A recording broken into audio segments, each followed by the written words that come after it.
বিসমিল্লাহির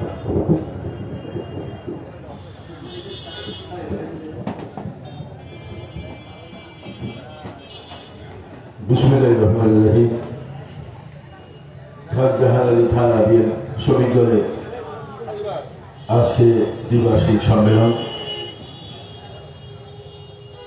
এই সম্মেলনের সম্মানিত সভাপতি থানা শ্রমিক দলের আহ্বায়ক কাজী শহীদুল ইসলাম, সম্মেলনের প্রধান অতিথি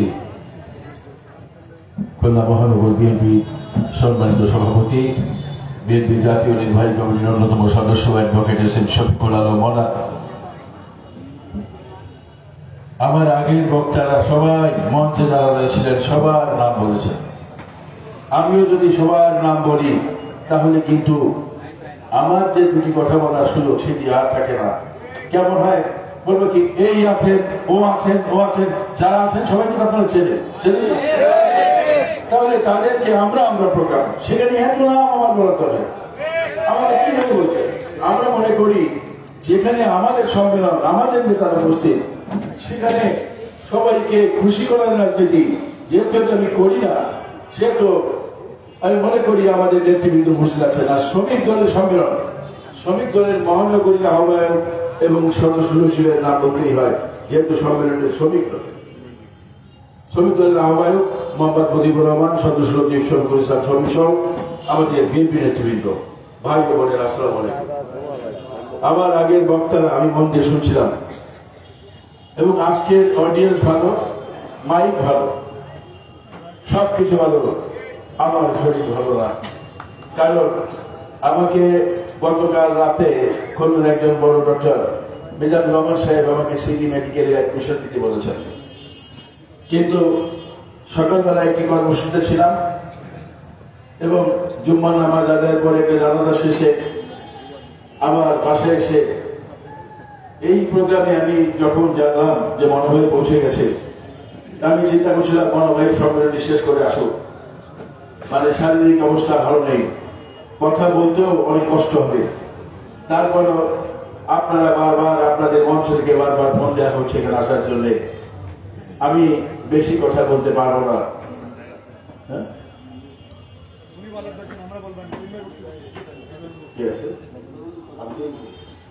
আমি সুনারগাঁ থানা বিএনপির সম্মানিত সভাপতি হাফিজুর রহমান মনিকে মঞ্চে আসার জন্য অনুরোধ জানাচ্ছি এবং সবাই কাজে হতে পারবে। ভাইরা আমার, আসলে শ্রমিক দলের সম্মেলন, এখানে শ্রমিক আছে, কারখানা নেই। শ্রমিক দলের সম্মেলন, শ্রমিক আছে, কাজ নেই। শ্রমিকরা আজকে যারা কাজ করতো কারখানায়, তারা এখন কাজ করে ইজি বাইক চালায়, না হলে ভ্যান চালায়, রিক্সা চালায় এবং কোনো কায়দায় কোন রকমে তারা সংসারে দিনাতিপাত করে। এটি হচ্ছে শ্রমিক দলের আজকে নেতা কর্মীদের অবস্থা।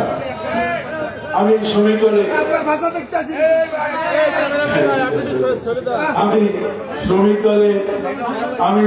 দলের অধিকাংশ নেতা কর্মীর পারিবারিক অবস্থা জানি। প্রায় আমার শ্রমিক দলের নেতা কর্মীদের সাথে বৈঠক হয়। যখন কেউ বলে যে ভাই আমার স্ত্রী অন্যের বাসায় কাজ করে দুটো ভাত নিয়ে আসে আর আমি আর আমার সন্তান তাই খাই, আমার চোখের পানি আমি রক্ষা করতে পারি না। যখন শুনি শ্রমিক দলের আমাদের নেতা, শ্রমিক দলের কর্মী শহীদুল আমাদের আন্দোলনের সময় চা বিক্রি করত এবং তাকে হায়না পুলিশ ধরে নিয়ে নাশকতার মামলায় দিল। নাশকতার মামলায় শহীদুল কারাগারে আর 3টে ফুটফুটে শিশু নিয়ে তার স্ত্রী না খেয়ে দিনাতিপাত করছে। শ্রমিক দলের সেই করুণ দশা দেখার সুযোগ আমার হয়েছিল। শ্রমিক দলের নেতা কর্মীরা ভালো নেই, কারণ বাংলাদেশের শিল্প কলকারখানা ভালো নেই। অ্যাজাক্স জুট মিল বন্ধ, সোনালী জুট মিল বন্ধ, মাসি জুট মিল বন্ধ, ছোট বড় সমস্ত শিল্প কলকারখানা বন্ধ। কারা বন্ধ করেছে? বন্ধ করেছে গত 16 বছর যারা অনির্বাচিত কায়দায় ক্ষমতা ছিল, যারা জনগণকে শোষণ করেছে, জনগণের নির্যাতন করেছে, জুলুম করেছে, শ্রমিকের কথা একটু চিন্তা করেনি। এই অঞ্চলে এমপি হয়েছিল বিনা ভোটে, মন্ত্রীও হয়েছিল। আমাদের ট্যাক্সের পয়সায়, শ্রমিকের ট্যাক্সের পয়সায় গাড়িতে ফ্ল্যাগ লাগিয়ে এই অঞ্চলের মানুষের বুকের পড়তে গেছেন। কিন্তু এজাজ, সোনালী, মসজিদ, জুট মিলের শ্রমিকরা কেমন আছে দেখার বা খোঁজ নেওয়ার সুযোগ তাদের হয়। তারা তাদের নিজেদের ভাগ্যের পরিবর্তন করেছে। আজকের এই সভায় দাঁড়িয়ে বলতে চাই, বাংলাদেশের নির্বাচন অত্যাসন্ন। আগামী বছরের ফেব্রুয়ারি মাসে ইনশাআল্লাহ বাংলাদেশের জাতীয় সংসদ নির্বাচন হবে। আমরা আদায় করে নেব জাতীয় সংসদ নির্বাচন। এই নির্বাচনে আমাদের দলের নেতা দেশনায়ক তারেক রহমান 31 দফা কর্মসূচি গ্রহণ করেছেন, যেখানে আমাদের শ্রমিক বান্ধব কর্মসূচি দেওয়া আছে। এই অঞ্চলে ভবিষ্যতে যিনি আগামী সংসদ নির্বাচনে যিনি প্রার্থী হবেন, তিনি ব্যক্তিগত জীবনে আমার বন্ধু হওয়া সত্ত্বে, বন্ধু হওয়ার কারণে আমি অনেক কিছু জানি। এই অঞ্চলে শ্রমিকদের নিয়ে অনেক কিছু তিনি ভাবছেন। সমস্ত আপনারা নিশ্চিত রাখুন, জেনে রাখুন, সমস্ত কারখানাগুলি কিন্তু চালু হয়ে যাবে, শ্রমিকরা আর কষ্ট পাবে না। এই অঞ্চল, খালিশপুর অঞ্চল, যত কারখানা আছে, যদি পাটকল না থাকে, পাটকলের বদলে অন্য কারখানা চালু করে শ্রমিকের মুখে হাসি ফোটানোর জন্য তিনি চিন্তা করছেন এবং তিনি তার পরিকল্পনায় গ্রহণ করেছেন। এইখান থেকে একটি হাসপাতাল জরুরি হয়ে পড়েছে। এখান থেকে প্রায় 10 কিলোমিটার দূরে খুলনা মেডিকেল কলেজ হসপিটাল। নিজেই তো রোগী মারা যায়। রকিবুল ইসলাম বকুল বলেছেন, একটি আধুনিক উন্নত মানের হসপিটাল এই অঞ্চলে করা হবে। এই অঞ্চলের শ্রমিক বান্ধব কর্মসূচি গ্রহণ করা হবে, যেগুলি আমাদের শ্রমিকরা হাসবে। দেখুন, বাংলাদেশের শ্রমিকরা হাসলে বাংলাদেশের মানুষ হাসে। একদিকে শ্রমিক, আবার একদিকে নারী সমাজ যদি ঐক্যবদ্ধ থাকে, তাহলে কেউ তাদের দমিয়ে রাখতে পারে না, দমিয়ে রাখা যায় না। আমরা মনে করি খানগাজী থানার শ্রমিক সমাজ আজকে ঐক্যবদ্ধ হয়েছে। আমরা বিশ্বাস করি আপনারা আপনাদের যে সমস্ত ইউনিটগুলি আছে, ইউনিটগুলি আরো বেশি শক্তিশালী করবেন, ঐক্যবদ্ধ থাকবেন এবং নিজেদের মধ্যে আভ্যন্তরীণ দ্বন্দ্বকে নির্বাচনে পাঠিয়ে ঐক্যবদ্ধ থেকে আমরা আমাদের দলকে আগামী দিনে রাষ্ট্রীয় ক্ষমতায় নিয়ে যেতে হবে। কেউ কেউ জান্নাতের টিকিট বিক্রি করছেন, তাদের সম্পর্কে কিছু বলতে চাই না, বলতেও বুঝতে পারে। কারণ আমরা কিন্তু জান্নাতের টিকিট বিক্রি করার কেউ নই। মহান রব্বুল আলামিন তিনি আমার আমল নামার উপর নির্ধারণ করে ঠিক করবেন কে জান্নাতে যাবে, কে জাহান্নামে যাবে। কিন্তু একটি দল জান্নাতের টিকিট বিক্রি করে কোমলমতি মানুষের হৃদয়ে জায়গা করার চেষ্টা করছে। তাদের উদ্দেশ্যে বলতে চাই, ওইসব দিন শেষ। ওইসব দিন কিন্তু এখন আর মানুষ ভাওতাবাজিতে মানুষ আর পড়বে না। মানুষ ভাওতাবাজিতে পড়ে না, কারণ এখানে দেখছি ধর্মপ্রধান মানুষ এখানে বসে আছে। আমরা ধর্ম ভীরু, কিন্তু আমরা ধর্মান্ধ নই। ধর্ম বিক্রি করে খাওয়া আমাদের রাজনীতি নয়। ক্যান্ডিডেটের ফিটনেস নেই, দলের ফিটনেস নেই, তারা চাইছেন পিআর পদ্ধতি। 10 সাবজেক্টের পরীক্ষা দেবেন, 5 সাবজেক্টের ফেল, তাকেও পাস করানো হবে, অটো পাস। এই এলাকায় যিনি এমপি হবেন তার তো একটা কমিটমেন্ট আছে জনগণের কাছে, কিন্তু তিনি সর্বোচ্চ ভোট পাওয়ার পরেও পিআর পদ্ধতির কারণে তিনি এমপি হতে পারলেন না। এটিকে আমরা মানব? এইটি আমরা মানব না।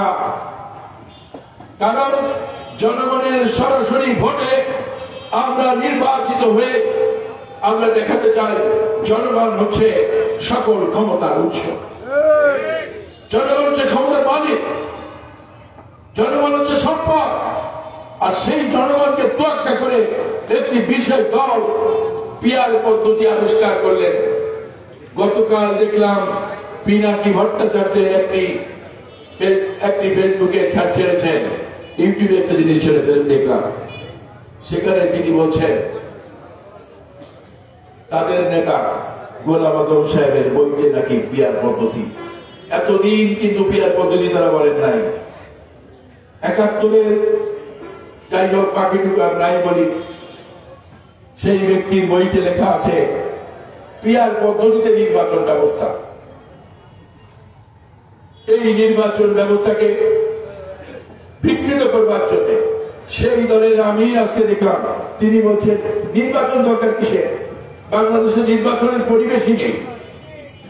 অর্থাৎ একটি অনির্বাচিত সরকারকে ক্ষমতায় রাখবার জন্য, বাংলাদেশের মানুষকে উন্নয়নের উৎপাদন থেকে দূরে রাখবার জন্য, শ্রমিকের ন্যায্য পাওনা থেকে শ্রমিককে বঞ্চিত করবার জন্য, ছাত্রদের ন্যায্য পাওনা থেকে ছাত্রদের বঞ্চিত করবার জন্য তারা নির্বাচন ব্যবস্থা ভণ্ডুল করতে চায়। তাদেরকে বলতে চাই এই দিবার স্বপ্ন আপনারা দেখবেন না। দিবার স্বপ্ন দেখা বন্ধ করুন। জনগণ জেগে উঠেছে। বাংলাদেশের মানুষ একটি নির্বাচনী কুশল যন্ত্রণায় ভুগছে। কবে নির্বাচন হবে মানুষ জানতে চায়। আর আপনাদের ধোঁকাবাজির কথায় মানুষ আর বিভ্রান্ত হবে না, এটি আছে আমাদের বিশ্বাস। 300 আসনকে প্রার্থী দিয়ে বসে আছে। আমাদের দল তো প্রার্থী দেয় নাই, কিন্তু আমরা নির্বাচনের কথা বলছি।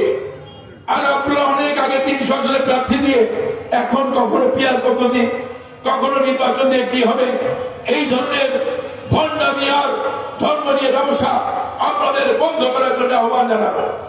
আসুন, একটি জাতীয় ঐক্য সৃষ্টি হয়েছে। আমাদের নেত্রী দেশনেত্রী বেগম খালেদা জিয়া জাতীয় ঐক্যের কথা বলেছেন। কোন কারণে যদি জাতীয় ঐক্য বিনষ্ট হয় তাহলে আবার ফ্যাসিবাদ বাংলাদেশে জায়গা করে নেবে।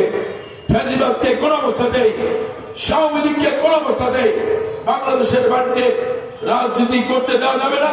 তাদের বিচার করতে হবে খুনের দায়ে, লুটের দায়ে। সেই কথা আমরা বলছি। আর তারা আওয়ামী লীগকে সুযোগ করতে চায়। ফেসবুকে দেখলাম তাদের আমির সাহেব পলাতক শেখ হাসিনার সাথে কথা বলছেন। আপনার দলের নেতা কর্মীদের একটু বলেন আমাদের জন্য ভোট দেয়, আমাদের দ্বারা আপনাদের কোনো ক্ষতি হবে না। এটি আপনারা দেখেছেন না? ফেসবুকে দেখেছি। এবং সেটা একটি মুনাফিক রাজনৈতিক দল। এই মুনাফিকের বিরুদ্ধে আমাদেরকে রুখে দাঁড়াতে হবে। আসুন, একটি গণতান্ত্রিক বৈষম্যহীন দুর্নীতিমুক্ত বাংলাদেশ গড়বার জন্য, অসাম্প্রদায়িক বাংলাদেশ গড়বার জন্য যে স্বপ্ন আমরা দেখছি, সেই স্বপ্ন বাস্তবায়নে আমরা দেশনায়ক তারেক রহমানের হাতকে শক্তিশালী করে একটি গণতান্ত্রিক ব্যবস্থা, গণতান্ত্রিক সরকার প্রতিষ্ঠিত করি। এই হোক আজকের সম্মেলনের সম্ভব। সকলকে ধন্যবাদ। বাংলাদেশ জিন্দাবাদ, জাতীয়তাবাদী শ্রমিক দল জিন্দাবাদ, শহীদ জিয়া হোক, জাতির আগামী দিনের নিশ্চিত রাষ্ট্রনায়ক ইনশাআল্লাহ তারেক রহমান জিন্দাবাদ।